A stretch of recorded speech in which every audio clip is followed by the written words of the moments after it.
Hey everybody, this is Josh Paul, host of the Small Marketing Teams podcast. I'm really glad that you're checking out the show today. If you're trying to grow your business and you're not a household name or a well-funded startup, you need to do things differently, and that's what we get into on this podcast. If that's you, go ahead and click subscribe on the screen right now so that you'll get notified when we put out new tips, new tutorials, and new advice for small marketing and sales teams. What is going to go on within that organization and with that individual who became a lead in those 3 months, and how can I provide them value and build a relationship with them? Small Marketing Teams, episode 13. You're listening to the Small Marketing Team Show with Josh Paul, the podcast where you'll learn how to achieve big growth without a big budget. Welcome, ladies and gentlemen. Thanks for tuning in to today's session of the Small Marketing Teams Show, the podcast that marketers, salespeople, and business owners rely on to learn how to do more with less. Each week, I'll teach you how you can grow your company without the big budgets that we associate with marketing today. Whether you're the only marketer in your company and you're also the salesperson, the CEO, and the person who does payroll, or you have a marketing team big enough to need an org chart, you're in the right place. I'm your host, Josh Paul. Let's get started.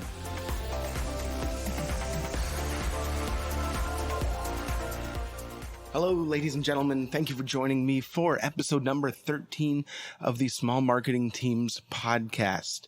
This is the show we are focused on the small things that you can do, the small low-cost things, the things that don't take a lot of time, that will make a big difference in growing your business. Because when you don't have a big budget or a big team, you have to be smarter about the way that you do things. So today I am in my kitchen. You can probably hear an echo, but I am taking time out of making my grandmother's famous spaghetti and meatballs. I'm taking time away from that. Well, first of all, if you're ever in the Phoenix area, come by. I will make you the greatest meatballs that you've ever had. I can't go to restaurants anymore and order meatballs, even as a small plate or as an appetizer, because they just do not taste right. I grew up on my grandmother's spaghetti and meatballs and her meatball recipe, and I'm telling you, it will change the way that you see spaghetti and meatballs for the rest of your life. And anytime you're in Phoenix, you're welcome to come by. We'll make you a big spaghetti dinner. I'm not Italian, but I grew up on spaghetti and meatballs using my grandmother's homemade sauce, but more importantly, because I don't make the homemade sauce very often, the meatballs are what I do focus on, and they will change the way that you see meatballs. So back to the show today and the value that I want to give you. So I'm taking time out of making my grandmother's spaghetti and meatballs, because that's what everybody asked for tonight, to tell you about the one mindset shift, the most important mindset shift that your sales team needs to make and needs to continually get trained on to be able to handle inbound leads. This one mindset shift will open things up for them. Now, most salespeople prefer and hope and try their hardest, and this includes executives too, to get sales to happen as soon as possible. They want people who are sales ready, served on a silver platter, ready to look at a contract. And ideally, that's best for the business too, but that's not how the largest pool of people who are interested in your product or have the problem that you solve will come to you. They're not going to come to you on a silver platter. So if your sales team can be trained and shift their mind to say, all right, when a lead comes in, I have 2 months until they're going to be sales ready. If you assume they're not going to be sales ready, if you put that 2 month or 3 month or sometimes 4 month, depending on the nature of your product, it could even be 1 month, but a lot of B2B products have a longer sales cycle, more decision makers. So let's say I have 4 months or 3 months before that person is going to be sales ready, is going to be ready for negotiation and maybe even ready to see a full product demo. And so getting inside your buyer's head is really important. What is going to go on within that organization and with that individual who became a lead in those 3 months, and how can I provide them value and build a relationship with them? And that's where marketing comes in. and sales content and some sales enablement technologies come into play. How can you, with as little work as possible, knowing that this lead is not going to be completely sales ready and ready to select your product and make the purchase and review the contract for a few more months, assuming you build in that time frame from the beginning, what can you do to win that deal, knowing that nobody's going to win, knowing that nobody, not you, not your competitors,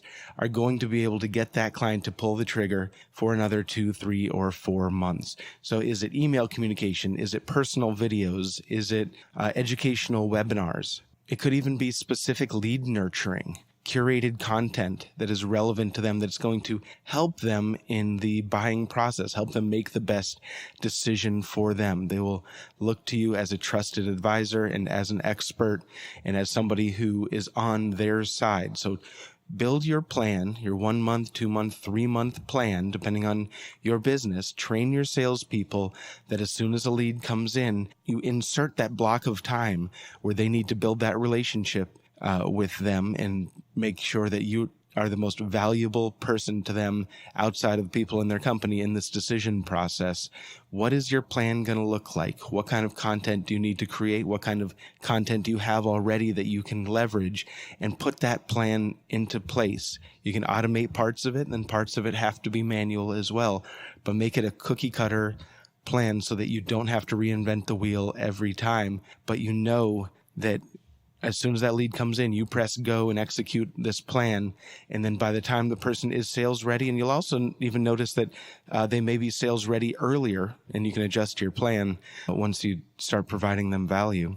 But by the time they become sales ready, they're going to look to you. You're going to have a strong relationship. They're going to be educated in the way that you want them to be educated, all because you didn't go for the sale right away. You know your market well enough that you know that there's going to be multiple decision makers, and you know what the questions that they're asking internally. You know the risks that they are assessing. You know the competitors that they are evaluating, or the alternative solutions that aren't direct competitors that they are evaluating. And because you know all that, and you put together a value-based plan around that, you're going to win in the end. So that's the one mindset shift that is going to make all the difference when we're talking inbound leads. Inbound leads happen higher up in the funnel. People who are researching, they have a problem, or they're not even aware that they have a problem that your solution solves specifically. Inbound leads are the largest number of leads out there, rather than people who are sales ready, and shifting your mind to insert that block of time, inserting that 1 month or 2 months or 3 months in there, and having a set plan that you can execute as soon as that lead comes in is going to make all the difference in the world. All right, that's all I have for you. Thank you. Episode number 13 is in the books. And if you found this valuable and you like tips for businesses that have small marketing teams and small marketing budgets, you can subscribe to the Small Marketing Teams podcast on iTunes, or go to smallmarketingteams.com. When you're on iTunes, please leave a rating and a review.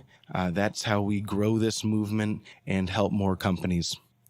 All right, I'm heading back to rolling meatballs. I'll see you guys on the internet. Thank you for downloading.